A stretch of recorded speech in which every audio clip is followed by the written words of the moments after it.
Olá, boa tarde. Eu sou Paola Tucunduva e agora está começando o programa Alma do Negócio. Excepcionalmente, esse programa está sendo gravado, por isso não teremos a sua interação ou responder as suas perguntas. Mas se tiver dúvidas, mande para o nosso e-mail contato@almadonegócio.tv que eu encaminho para o meu entrevistado e nós colocamos lá a resposta.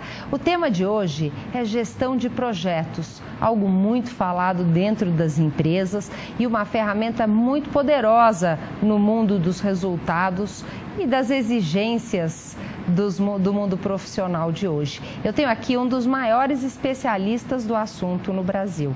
É o professor Paulo Sabag, ele que é um educador e consultor, especialista em gestão de projetos, em gestão de conhecimento, leciona na Fundação Getúlio Vargas há mais de 20 anos, foi fundador do PMI em São Paulo e gestor do Núcleo de São Paulo da SBDG. Paulo, boa tarde, obrigada, muito bom estar aqui com você hoje. Muito obrigado pelo convite. Explica para nós o que é gestão de projetos. Projetos são todas as coisas especiais que a gente precisa dar um tratamento especial porque são desafiadoras, são temporárias, são únicas e ainda envolvem muito risco e incerteza. Os projetos de grande porte existem ao longo de toda a história da humanidade, mas nos últimos 50 anos as empresas perceberam que elas também fazem coisas especiais e que não pode se confundir com a rotina e com as operações da organização. Estas coisas especiais são tratadas em separado como projetos. E aí já se desenvolveu uma metodologia para gerar um resultado melhor. Eu vejo que muitas pessoas, principalmente nas grandes empresas, chamam a gestão de projetos de PMI. Queria saber o que é o PMI, o que significa isso e por que as pessoas usam essa sigla para gestão de projetos. PMI é Project Management Institute, Instituto de Gerenciamento de Projetos. É uma entidade norte-americana com presença internacional e que, por ter criado a mais antiga norma técnica de como gerenciar projetos e por ter criado um exame de certificação que seria o equivalente no nosso mundo ao que é o exame da OAB para os advogados, o PMI ganhou muita projeção. Então, quando as pessoas falam assim, vamos aplicar o PMI, provavelmente eles estão se referindo a aplicar aquela norma técnica de como gerenciar projetos. E essa norma traz o quê? Uma metodologia para fazer o gerenciamento desse projeto? Essa norma foi escrita nos anos 80, fazendo uma coleção das melhores práticas mundiais. Se percebeu que no mundo todo, o modo de fazer um cronograma, de fazer uma estimativa de custo, de estabelecer níveis de qualidade, de planejar a comunicação e assim por diante, era feito de modo bastante homogêneo. Então eles colecionaram as melhores práticas, juntaram tudo numa única metodologia que vem sofrendo melhorias ao longo do tempo. E, então vamos dizer, como é que é? O que traz nessa metodologia? Bom, a primeira novidade é que cada projeto requer uma organização temporária que é criada só para executar este projeto. Então significa que se forma um grupo de pessoas que vão ser responsáveis por aquele projeto. Pela execução do projeto. E este grupo será dissolvido quando o projeto acabar. Tá. Este grupo de pessoas tem que trabalhar com foco em resultado. Esta é a segunda característica da nossa metodologia e é uma das razões pelas quais ela se tornou muito atraente.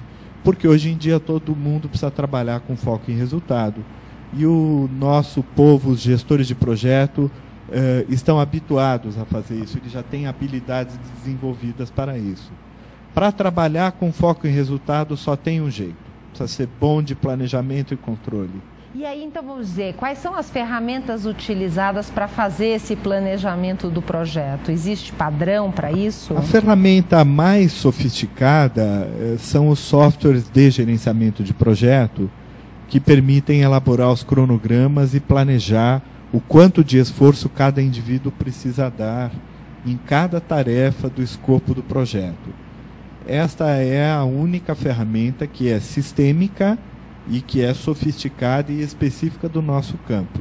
No restante, o mais importante para ter um bom desempenho em projeto não são exatamente as ferramentas. Há inúmeras ferramentas, as mais importantes, eu diria, são para desenvolver resposta para riscos, para planejar a comunicação, para planejar escopo do projeto, para planejar compras e contratações, e também as ferramentas de como transformar bando em time, porque é necessário ter time para tocar o projeto. As pessoas precisam ter uma visão de futuro, saber para onde, em que direção a empresa quer seguir. Agora, não basta fazer a reflexão, nós temos que ter capacidade de realização.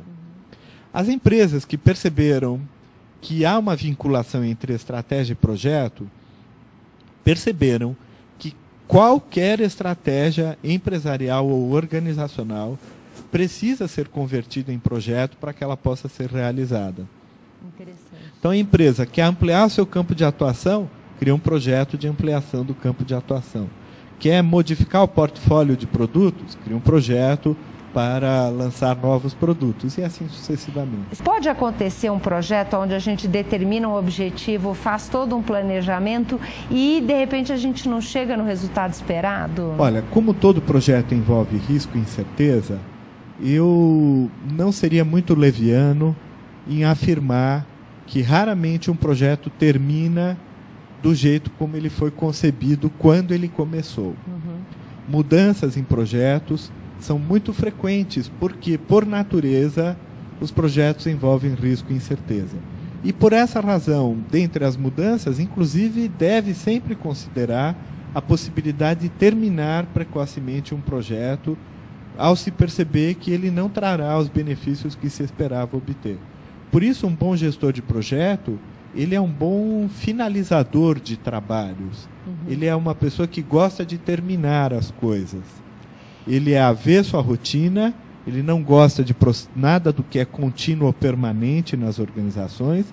Ele tem uma mentalidade de que preciso acabar para medir os resultados. E, por isso, dentre toda a população que habita as organizações, aquelas que sabem terminar a coisa que não está dando bom resultado, elas normalmente são muito valorizadas internamente. Porque, em geral, as pessoas ficam carregando aqueles trambolhos, né? Aquelas coisas que não trazem bom resultado por muito tempo. E começa a ficar claro a importância da resiliência para a gestão de projetos, né, que isso é fundamental. Agora, vamos dizer, você falou de um ponto fundamental que eu acho muito importante, a acabativa, né? Quer dizer, aquelas pessoas que têm essa capacidade de terminar, mesmo que seja a definição de um projeto que talvez não tenha atingido os resultados, é algo tão valorizado. O que eu posso fazer para desenvolver? Se talvez essa não seja uma das minhas maiores qualidades. Você tem algumas dicas práticas para eu aumentar meu nível de acabativa? Bom, você sabe que sempre modificar atitudes é sempre um esforço mais demorado, mais difícil e que requer mais disciplina do que ganhar habilidades. E aqui nós estamos falando de algumas coisas que envolvem uma mentalidade, envolve um conjunto de atitudes, que são atitudes de pessoas mais empreendedoras, pessoas mais ambiciosas, que gostam de começar coisas, gostam de acabar coisas, gostam de mudar e têm flexibilidade para mudar quando ocorrem os imprevistos e as contingências. Este lado atitudinal requer muito autodesenvolvimento do indivíduo, que pode eventualmente ser facilitado por terapias e tal, e muito treinamento. Com o treinamento, como as pessoas já estão envolvidas em projeto, na maioria dos casos, os treinamentos ajudam a criar um comportamento que, por sua vez, condicionará um novo padrão de mentalidade e de atitudes. Muitas vezes, pela correção da prática, a gente consegue acelerar este processo de internalização de uma nova competência. Olha, pena que o nosso tempo passa tão rápido, é um tema tão interessante e importante. Eu agradeço muito. Depois, se você tiver textos sobre esse tema que a gente possa colocar no nosso site, o almadonegócio.tv, tenho certeza que nós vamos contribuir muito com as pessoas que estão nos assistindo. Eu tenho um livro publicado, chama Gerenciamento de Projetos e Empreendedorismo, publicado pela Saraiva, Ele foi publicado há 2 anos atrás, ainda está bastante atual, e já vendeu mais de 13 mil exemplares. Então, acho que para aqueles que se interessarem, tem uma vasta literatura, muitos autores brasileiros, inclusive falando de um modo muito brasileiro de lidar com projetos. Acho bastante interessante. Vou inclusive colocar, nós lá no nosso site, nós temos dicas de livros, então vou pôr na nossa lista o seu livro como uma dica para as pessoas que querem aprofundar nesse tema. Muito obrigado. Imagina, eu que agradeço, muito obrigada pela sua participação aqui hoje. Okay, obrigado.